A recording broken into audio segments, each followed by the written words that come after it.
Who am I? Oh, animal, mineral, plant. But I'm at heart, I'm just a very curious, collaborative connector. And born and raised in Dayton, Ohio. Knew at 7 I was going to be an educator, a teacher. Standing on a little red stool, washing dishes at 7. My mother comes in the kitchen and I had a download and I turned to her and I say, I'm going to be a teacher, an artist, and a pastor. And she's like, okay, baby, keep washing the dishes. And she didn't know anything about child labor laws, or she was willing to break the rules and pay the fine. So everything about me in my professional life and my in lived experience is always tracked to creation and sharing and being curious. So in my mind, I am a reference librarian. I get excited about questions.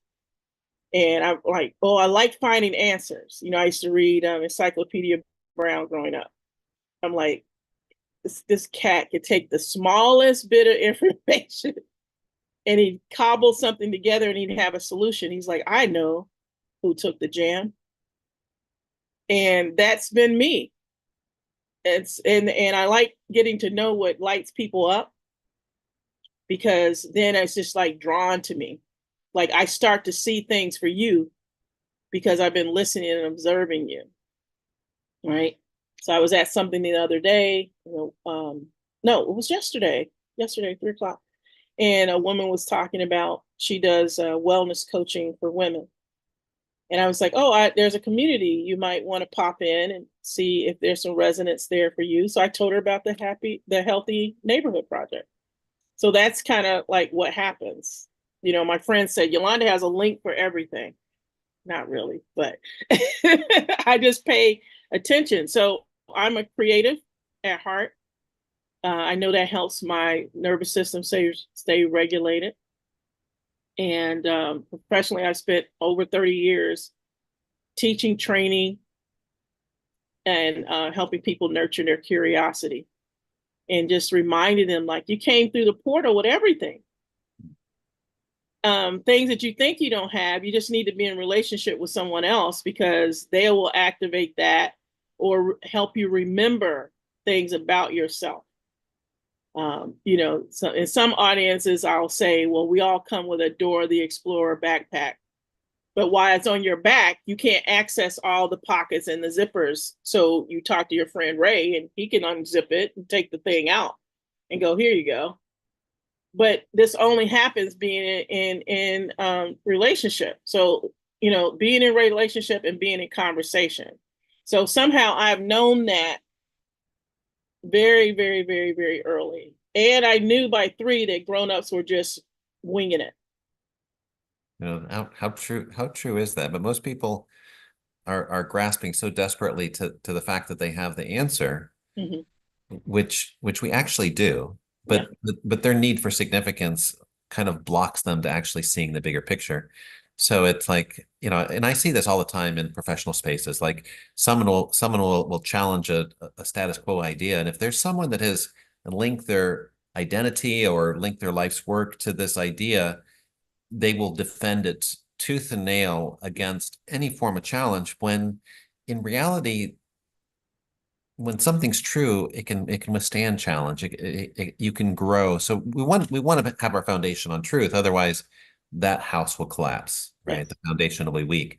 So it's this idea that I do believe that we all come here with the answers, yet we willingly forget so that we can learn along the way. It's like we're actually not only do we come with the answers, but we come with our own question, and we spend a lifetime trying to Gosh. understand, okay, what is this that I'm trying to understand here, without realizing that we can give any answer we choose to that, right? So I'm going to ask you that question, and I do have another question for you as well. But so, what have you found that's like just a simple truth about life, the something that people tend to struggle with, but it's just like the Ooh. simple, easy answer of what is. Yeah, this is so good because I had been invited to consider doing a fireside chat, and one of the things I thought would just be very good to speak to is one of the simple truths for me would be ask.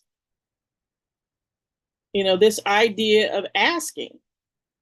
You know, people will they might fuss about this thing or that thing. They'll have some resistance to something or person or situation. And a lot of times it's because they haven't asked for what they wanted. They have not communicated their need for deep care and safety and consent. And a lot of times the other person on the other side of the relationship, they don't know your need. So they're operating out of their need and they're trying to project their need onto your situation and they're doing the very best they can. There's no ill intent in that other person.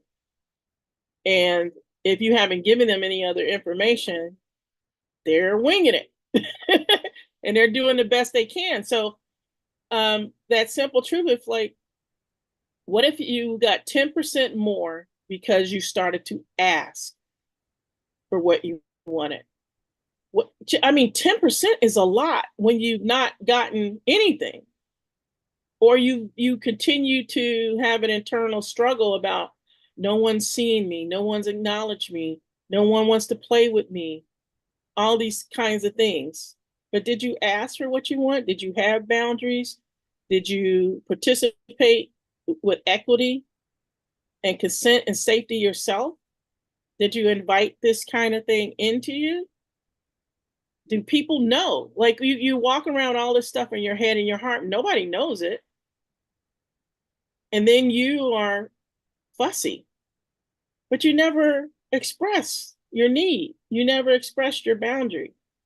So one of the things that I recognize, and we could probably have a long discussion about this, is when Okay.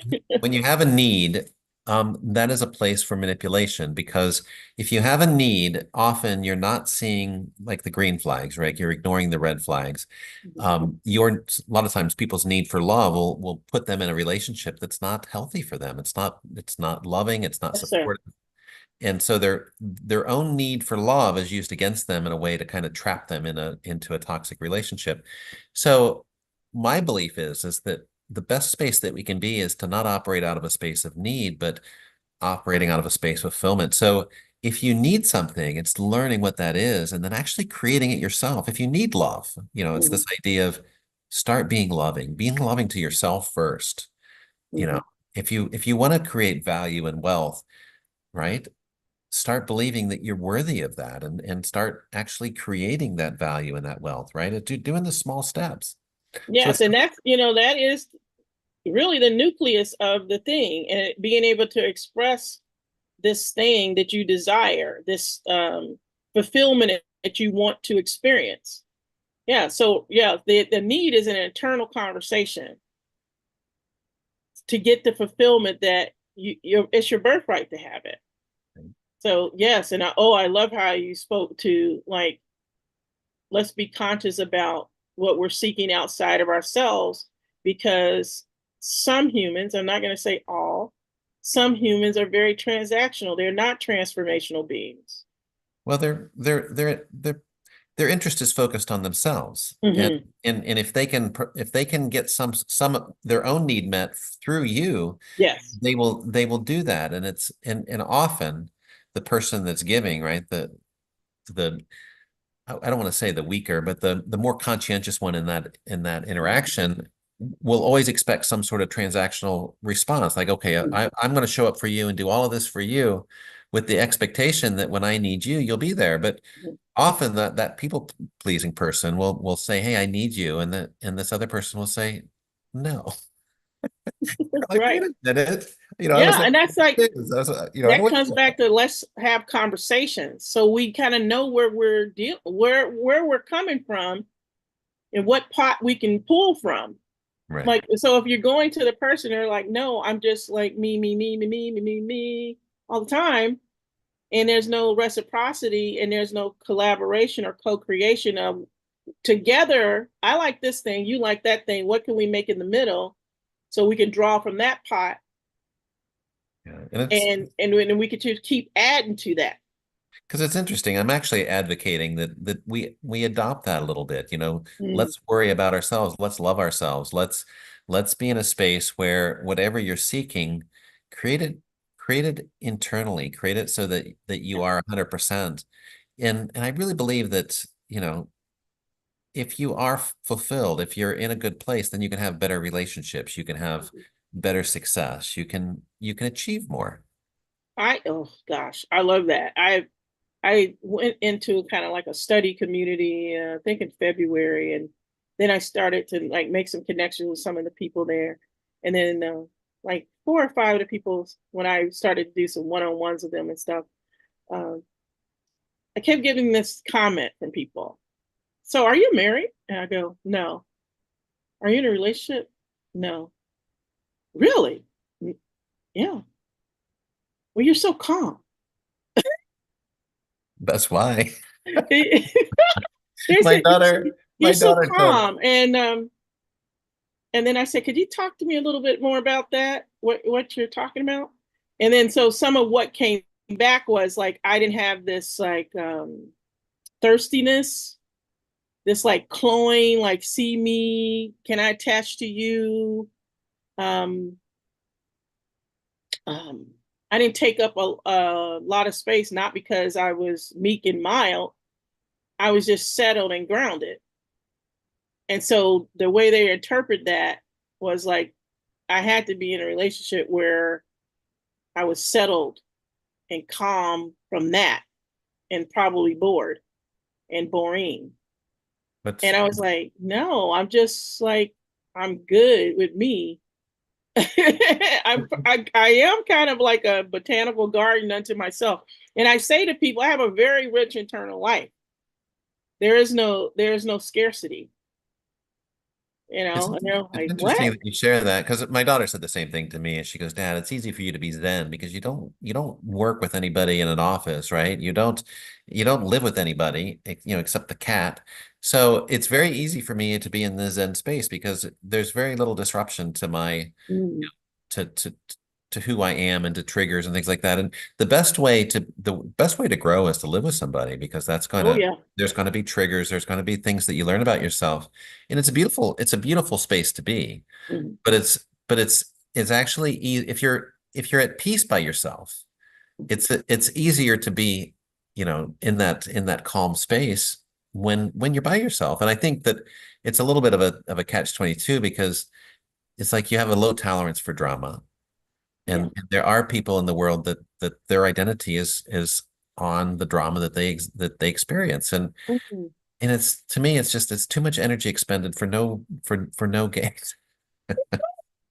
Yeah, sputtering and spinning and like this one person I know, I was like, oh, it's kind of like that those amazing whirling dervishes when I watch you.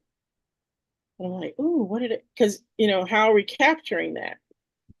And then at other times, the same person is like a fairy in a garden, like flying from different things, and I just marvel.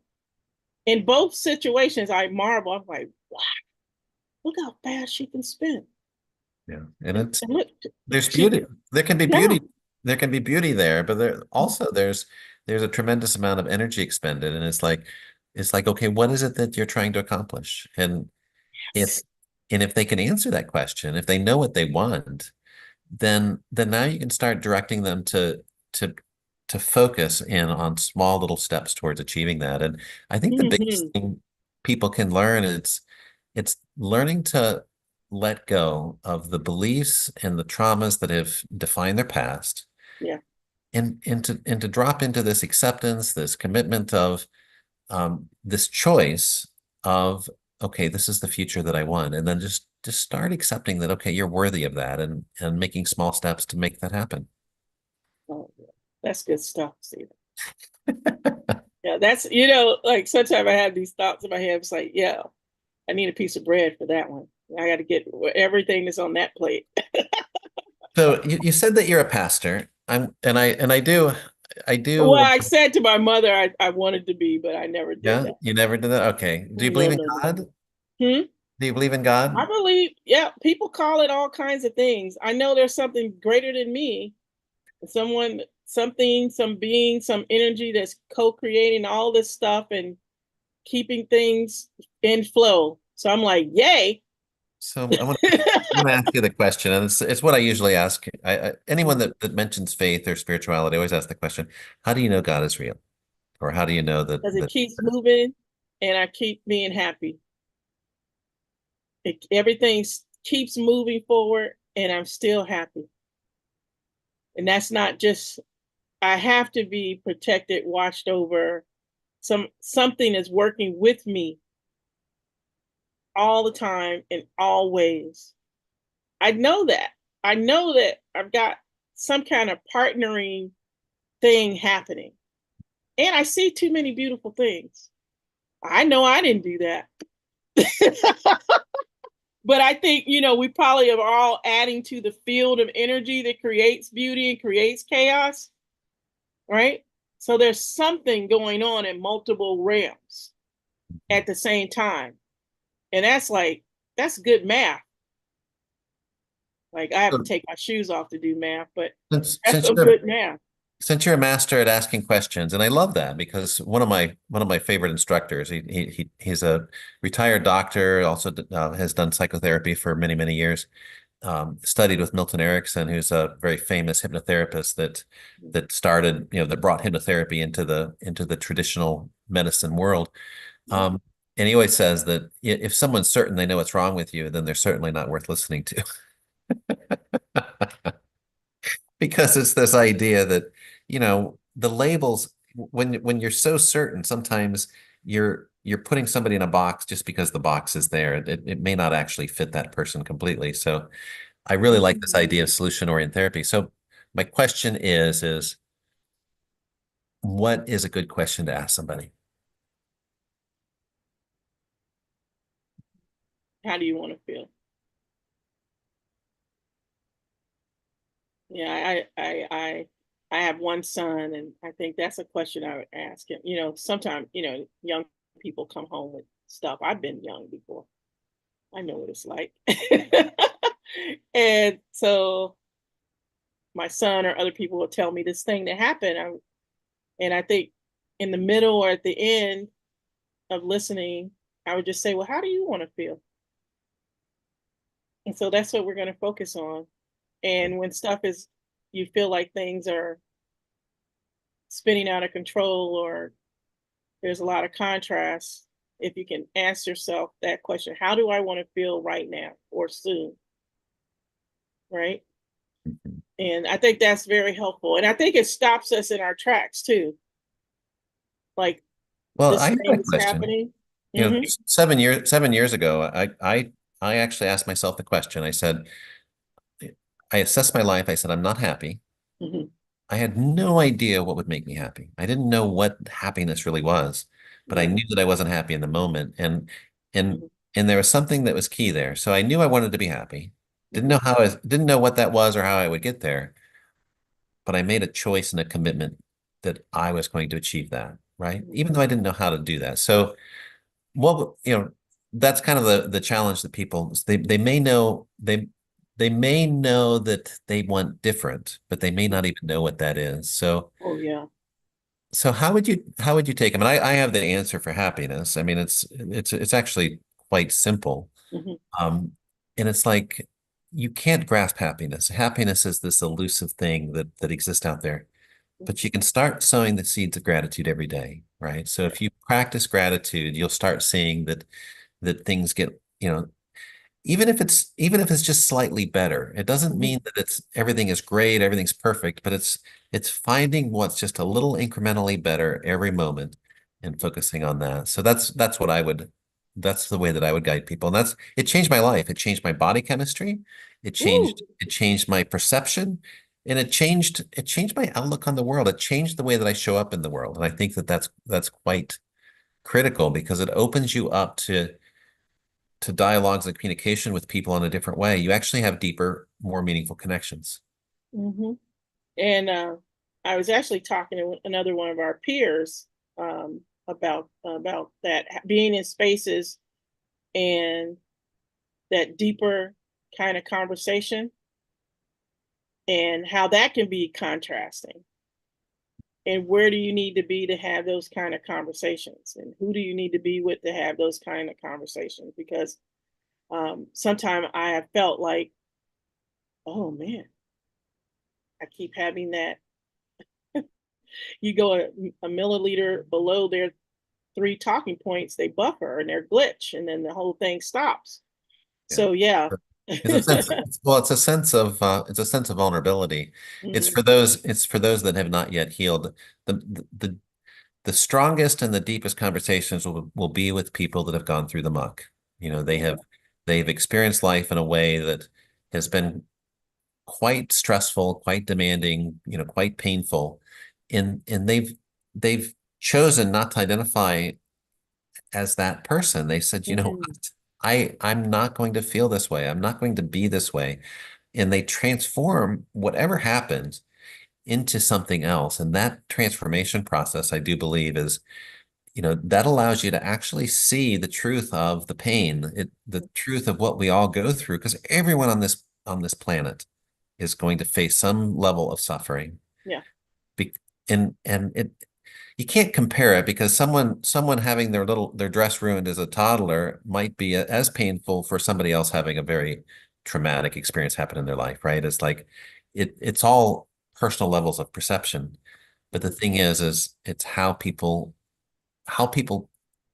resiliently transform that and to go through that and then come out on the other end with a change of realizing that we can actually reframe and change the way we experience life.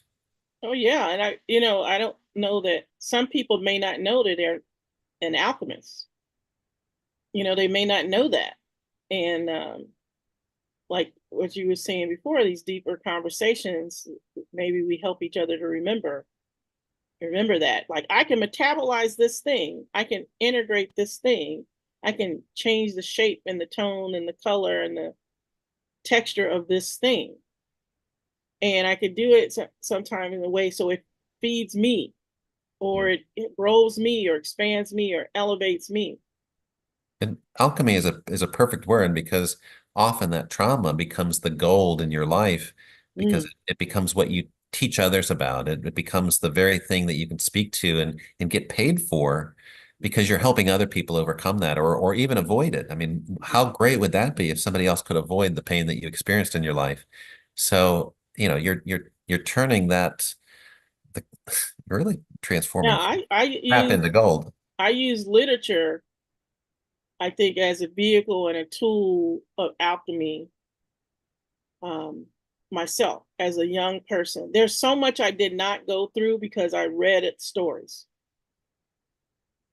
I grew myself up in a lot of ways through books.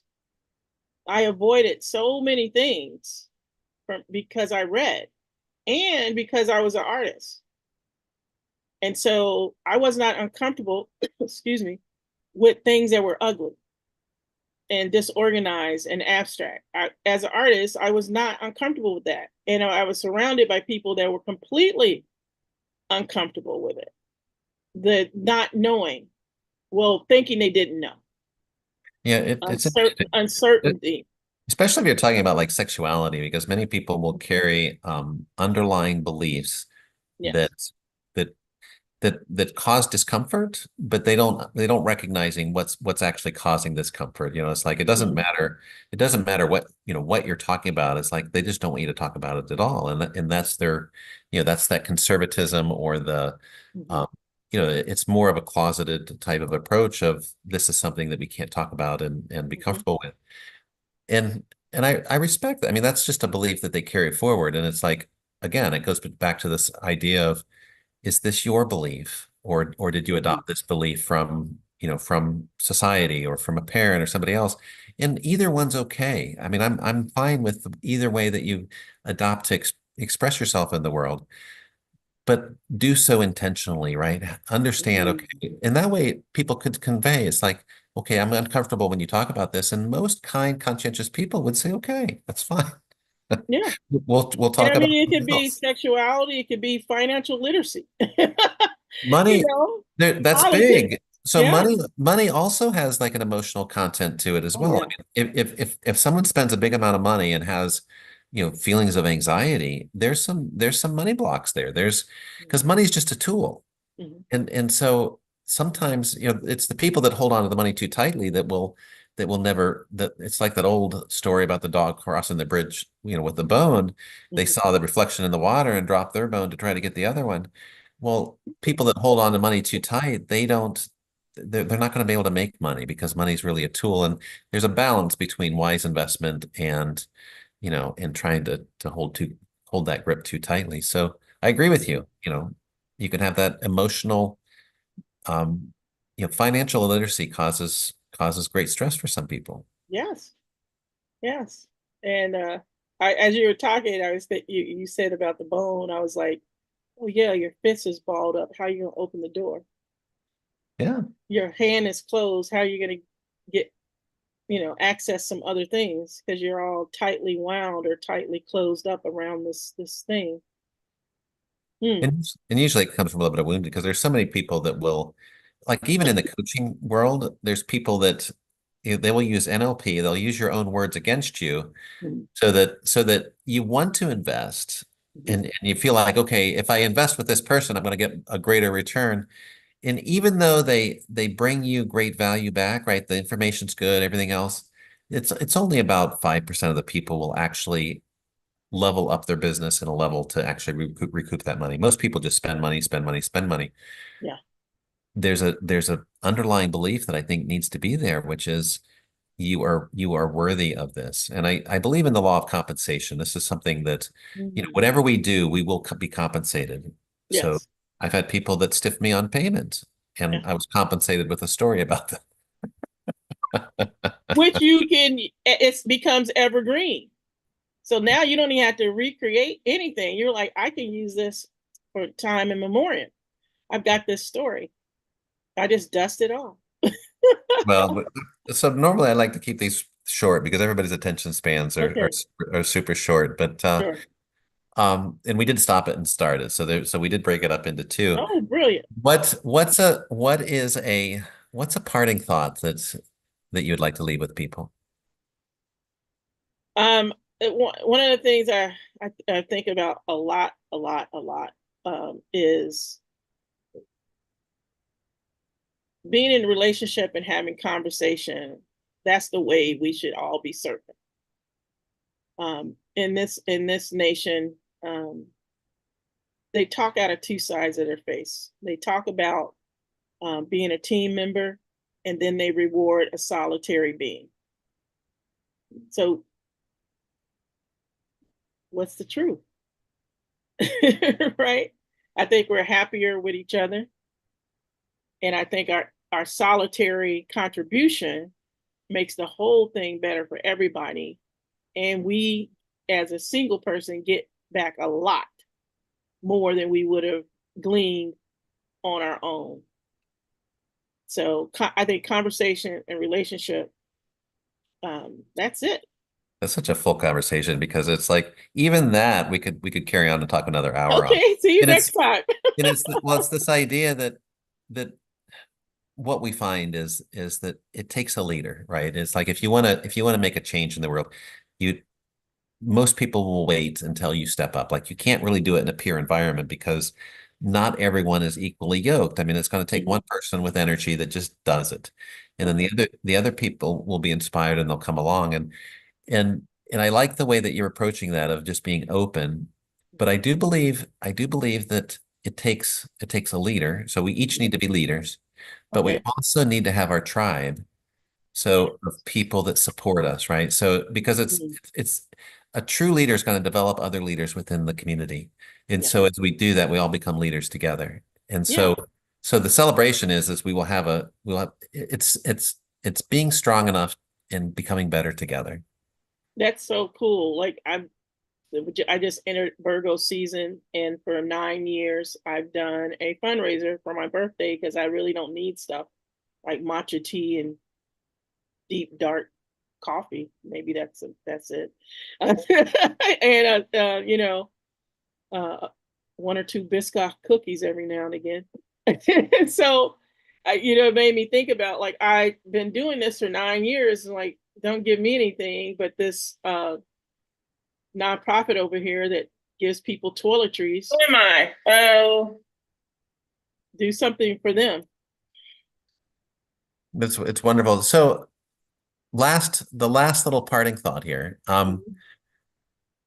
Who would you connect me with? Um, and Oh, I've got somebody for you one to connect person with. that I think that you would love and they would love you is a guy named I don't know him personally. I have met him once. Well, I met him 3 days in a row, but there's a guy named Simon T. Bailey.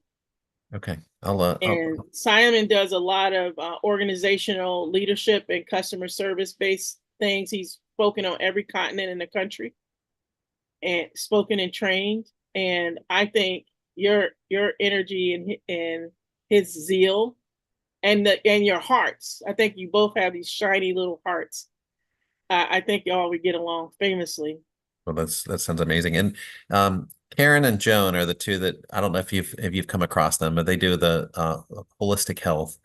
But I'll send you their connection as well because I always do Okay. the connection as well. I do it based off of an energetic, you know, resilience or mirroring, I guess you would call it. It's like, okay, Yeah. how does your energy make me feel, and who else can I pair you with that has that same energy? Yeah. I say that too because I do this little thing once or twice a month, and people come and sometimes the person say, "So, why are you doing this?" I said, "Because cool people need to meet cool people, and not from the cool like cachet pop culture thing." I said, "It's a feeling tone for me. You know, I feel a certain way when I was interacting with you, and so that's why I invited you.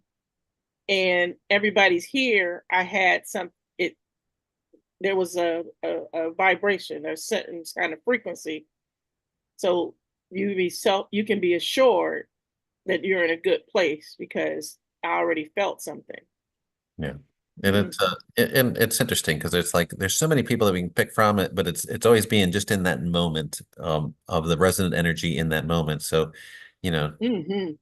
there's no, it's not saying that one person or another person's better than all the rest. It's saying this is the energy that came to mind in this moment.